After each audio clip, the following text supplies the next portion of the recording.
नमस्कार, आप देख रहे हैं सिटी न्यूज और मैं हूं आपके साथ कंचन। पाकिस्तान से होने वाले संभावित युद्ध को देखते हुए सार्वजनिक सुरक्षा और आपातकालीन तैयारी को बढ़ाने के लिए गृह मंत्रालय की ओर से देश के सभी राज्य और केंद्र शासित प्रदेशों को 7 मई को राष्ट्रव्यापी नागरिक सुरक्षा अभ्यास आयोजित करने का निर्देश दिया गया था। इसके आलोक में जिला और पुलिस प्रशासन के संयुक्त तत्वाधान में साहिबगंज के साहिबगंज कॉलेज और रेलवे स्टेशन परिसर में मॉक ड्रिल आयोजित की गई।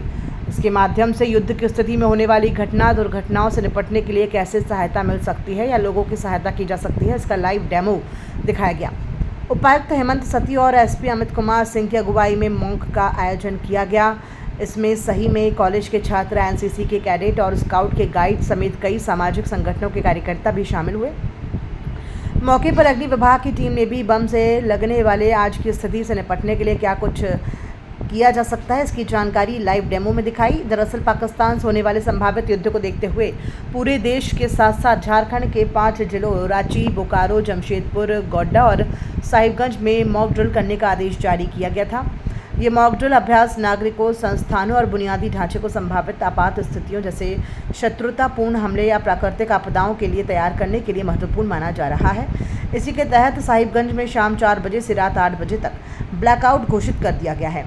इस दौरान लोग अपने सभी परेशान बंद रखेंगे। 7 से 8 के बीच शहर में पूरी तरह से अंधेरा रहेगा। लोगों को लाइट जलाने से मना किया गया है। बजने के बाद भी यही सब अपने आप ऑटो मोड में लोग करेंगे।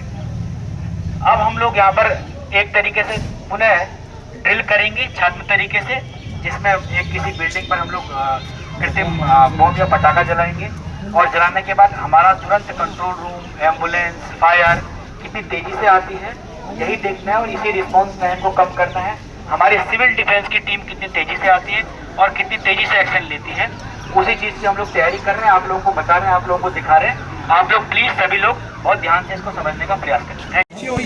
जी सर, जैसा कि कल 6 तारीख की प्रेस कॉन्फ्रेंस में आप सभी लोगों को ये बता दिया गया था कि 7 तारीख को 4 बजे के बाद हम लोग ड्रिल प्रारंभ करेंगे। ड्रिल में ये सिविल डिफेंस की पूरी तैयारी हम लोग करते हैं। इसका मतलब यही है कि एडमिनिस्ट्रेशन की प्रिपेयर्डनेस कैसी है, प्लस लोग कितने अवेयर हैं, लोगों को कितना मालूम है। तो आज एक चीज़ देख के बहुत अच्छा लगा कि जैसे ही सायरन 4 बजे बजा, 4 बजते ही पूरा लोग अपने अपने घरों में बंद हो गए। सभी लोगों ने बंद कर दिया, सड़कें एकदम क्लियर हो गई, एक ऑटो मोड में लोग रहे। तो उसके उपरांत हम लोगों ने जो साहिबगंज कॉलेज में और रेलवे स्टेशन पर हम लोगों ने जो मॉक ड्रिल आयोजित की थी, उस मॉक ड्रिल का उद्देश्य यही था कि अगर ऐसी परिस्थिति होती है, एयर बॉम्बिंग होती है, तो फिर इस ऐसी परिस्थिति में हम लोगों का रिस्पॉन्स कैसा होगा।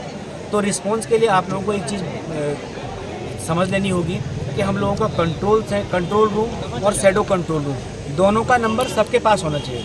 कोई भी परिस्थिति होती है सीधे कंट्रोल रूम में फ़ोन करने। जैसा कि अभी हुआ, जो हमने मॉक ड्रिल में बताया कि जैसे ही बम गिरा, बम गिरने के उपरांत जो वहाँ पर उपस्थित लोग थे उनके द्वारा कंट्रोल रूम में फ़ोन किया गया। कंट्रोल रूम से एम्बुलेंस को मंगाया गया और एम्बुलेंस लगभग 5 से 10 मिनट में एम्बुलेंस पहुँच भी गई। एक्चुअल परिस्थिति में भी यही होना है कि जो उनका रिस्पॉन्स टाइम है एम्बुलेंस को वहाँ से यहाँ तक पहुँचने में, उनके रूट एकदम क्लियर रहे और वो तुरंत गति से यहाँ पर पहुँच पाए। तो 5 से 10 मिनट में एम्बुलेंस पहुँची। एम्बुलेंस में सिविल डिफेंस के जितने भी हमारे वॉलंटियर्स हैं, उन सभी वॉलंटियर्स के द्वारा उनको एम्बुलेंस में बैठा करके और उनको त्वरित गति से यहाँ से दूसरी जगह ले जाया गया। इसके अलावा जो भी हमारा इवैक्यूएशन सेंटर था, जिस बिल्डिंग में ऐसी जो कृत्रिम बम था वो गिराया गया, उसके माध्यम से जो वहाँ पर लोग हताहत हुए थे और जो लोग वहाँ से उन लोगों को दूसरी जगह इवैक्यूएट करना था, उसके लिए भी हमारी होमगार्ड की टीम, हमारे एनसीसी, एनएसएस और अन्य वॉलंटियर्स जो थे वो बहुत तेज़ गति से ये सब कर रहे थे। इसके अलावा हम लोगों ने ये प्रयास किया है कि अगर आग लग जाती तो उसमें फायर फाइटिंग कैसे करनी है, इन्फॉर्मेशन कैसे देनी है। तो ये पूरी तैयारी इसी चीज़ की है। इसके लिए न केवल एडमिनिस्ट्रेशन को तैयार होना है, बल्कि हम लोगों को साथ साथ एक आम जनता को भी अवेयर होना है। आम जनता को भी पता होना चाहिए कि ऐसी परिस्थिति में जब ऐसी स्थिति उत्पन्न होगी तो उनके द्वारा क्या क्या स्टेप्स लिए जाने चाहिए। आप सभी लोगों ने अब्राहम लिंकन, जो अमेरिका के प्रथम राष्ट्रपति थे, उनकी एक लाइन सुनी होगी कि यदि आप अपने आप को तैयार नहीं करेंगे, पास होने के लिए तैयार नहीं करेंगे, तो आप फेल होने के लिए तैयार हैं। तो इसलिए हम लोग ये तैयारी कर रहे हैं इस पूरी चीज़ को पास करने के लिए, ताकि कम से कम कैजुअलिटी हो पाए और कम से कम लोग हताहत हों। धन्यवाद। निर्धारित कार्यक्रम के हिसाब से हम लोगों का एक शेड्यूल बना हुआ था, उसी शेड्यूल से कार्यक्रम स्टार्ट हुआ। सायरन बजने के बाद आप लोगों ने देखा कि पब्लिक ने कितना अच्छा रिस्पॉन्स दिया हम लोगों को। सारी सड़कें खाली हो गई। एम्बुलेंस के लिए सड़कों के खाली हो जाने के कारण बढ़िया रूट मिला और इमरजेंसी सर्विसेज भी तेज़ी से आ पाए। ये एक ड्रिल है, हम लोगों ने भी कुछ सीखा है इससे, कुछ हम लोगों को जो भी लर्निंग इससे हुई है, हम लोग आगे भी इसका ड्रिल होगा और उसमें हम लोग इसको और इम्प्रूव करेंगे। वैसे बहुत बढ़िया, उम्मीद से बेहतर रिस्पॉन्स सब लोगों के द्वारा दिया गया। बच्चों ने भी काफ़ी मदद की हम लोगों को और NSS और NCC को। क्योंकि देखिए सबसे बड़ी बात है कि इन लोगों ने अभी युद्ध देखा नहीं है। ये एक फील कराने के लिए कि अगर युद्ध होता है तो कैसी परिस्थिति पैदा होगी और उसमें हम लोगों को क्या करना है।